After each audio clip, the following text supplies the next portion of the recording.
आरती बहुत ही शांत, समझदार और संस्कारी लड़की थी। शादी के 2 साल हो चुके थे, लेकिन इन 2 सालों में उसने कभी ये महसूस नहीं होने दिया कि वह इस घर में नई है। सुबह सबसे पहले उठना, सबके लिए चाय बनाना, नाश्ता, दिन भर के काम और रात में सबके सो जाने के बाद अपनी थकान समेट लेना, यही उसकी दिनचर्या बन चुकी थी। उस दिन घर में कुछ ज़्यादा ही चहल पहल थी। नंदे, पायल और नीतू छुट्टियां बिताने आई हुई थी।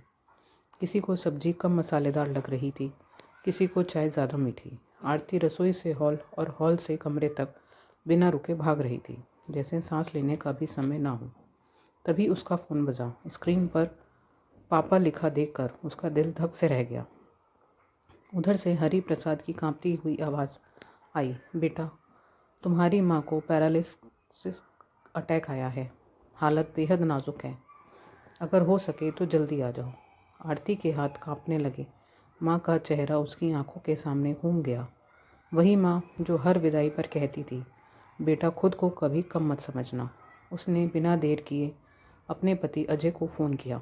अजय, माँ हॉस्पिटल में है, हालत सीरियस है, प्लीज़ टिकट करवा दो, मुझे अभी निकलना है।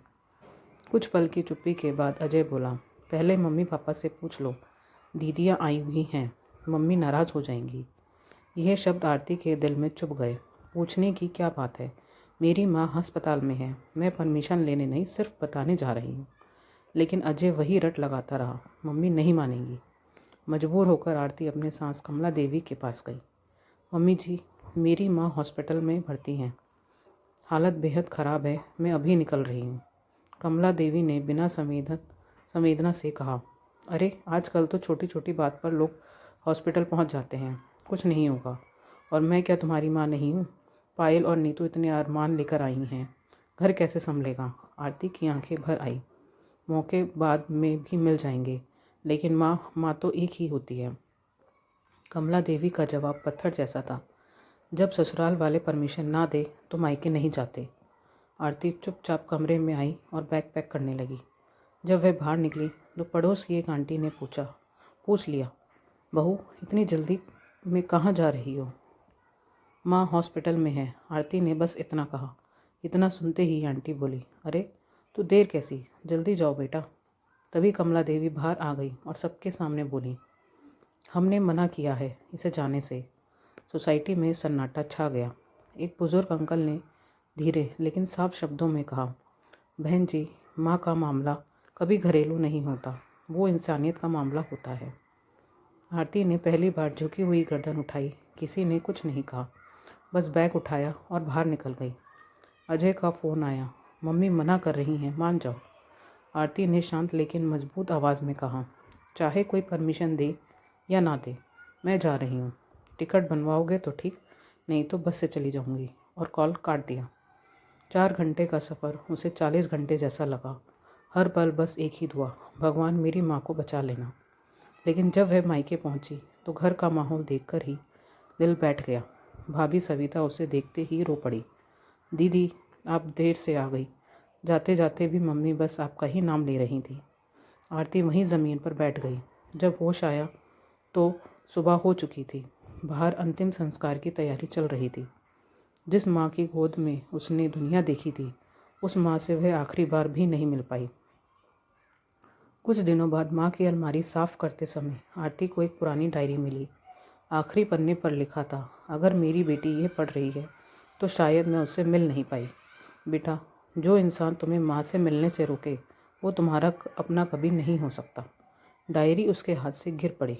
माँ मरते वक्त भी उसकी लड़ाई लड़ रही थी। 13वीं के बाद एक शाम अचानक अजय वहाँ आ गया। वह बोला, आरती सब ठीक हो जाएगा, माँ से गलती हो गई, चलो अब घर वापस चलते हैं। आरती ने पहली बार उसे बहुत ध्यान से देखा, फिर शांत स्वर में बोली, सब कुछ ठीक हो सकता है अजय, पर वो वक्त कभी ठीक नहीं होगा जब मेरी माँ अस्पताल में थी और मुझे उससे मिलने के लिए परमिशन चाहिए थी। अजय कुछ बोलना चाहता था, लेकिन आरती ने बात पूरी कर दी। जिस दिन तुमने माँ से बड़ा अपनी मम्मी का डर चुना, उस दिन तुमने मुझे खो दिया। अजय की आंखें झुक गईं। आरती ने पीछे मुड़कर देखा भी नहीं और अंदर चली गई।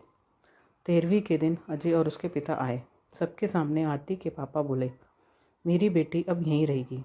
रात को आरती ने पूछा, पापा आपने ऐसा क्यों कहा? हरि प्रसाद ने भारी आवाज़ में कहा। बेटा, जब परमिशन के नाम पर तुम्हें रोका गया तब मैं चुप था। अब जवाब भी उसी भाषा में मिलेगा। इसके बाद ससुराल में फ़ोन आने लगे, अब वापस आ जाओ। आरती का जवाब हमेशा से एक ही था, पहले पापा से परमिशन लीजिए।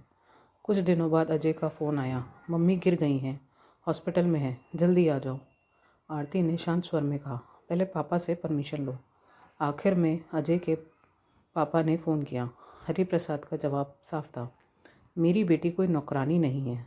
जिस घर में माँ के आखिरी दर्शन के लिए भी परमिशन चाहिए, वहाँ बेटी नहीं, बस जिम्मेदारी समझी जाती है। फ़ोन काट दिया। आरती खिड़की के पास खड़ी थी, आंखों में आंसू थे, लेकिन अब दिल में डर नहीं था, क्योंकि उसने जान लिया था, औरत जब तक सब सहती है संस्कारी कहलाती है, और जिस दिन माँ के लिए खड़ी हो जाए उस दिन बदतमीज़ बना दी जाती है।